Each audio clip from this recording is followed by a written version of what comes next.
অচিনাকি ঠিকনা কথা আৰু আবৃত্তি ভাস্বতী দেৱী।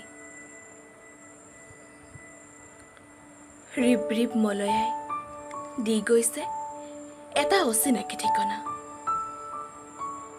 ঠিকনাৰ সন্ধানত আজি মই দিচাং নৈৰ সোঁতত প্ৰবাহমান।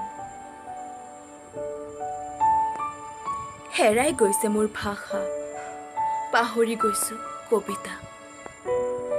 মনত পেলাব খোজা নাই আজি সংগীত, সুৰ, তাল, লয়।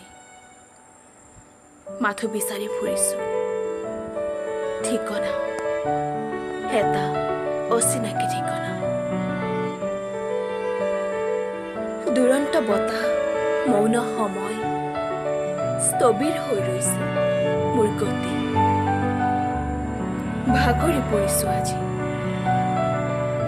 চিঞৰি চিঞৰি সকলোকে সুধিছো মলয়াই দি থৈ যোৱা সেই ঠিকনা, সেই অচিনাকি ঠিকনা। দিচাং পাৰৰ বালিত পৰি ৰৈছে নিতাল মৰা মোৰ শব্দৰ আদিমতা। বুটলি দিয়া না, বিচাৰি দিয়া না মলয়াই দি যোৱা সেই ঠিকনা, সেই অচিনাকি ঠিকনা। স্থবিৰ হৈ ৰৈছে মোৰ যাত্ৰা, আজি মই ভাগৰুৱা।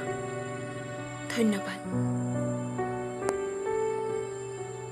যদি মোৰ কবিতাটো ভাল লাগে লাইক কৰিব, কমেণ্ট কৰিব আৰু যদি বিচাৰে শ্বেয়াৰ কৰিব আৰু অনুগ্ৰহ কৰি মোৰ চেনেলটোক ছাবস্ক্ৰাইব কৰিব। ধন্যবাদ।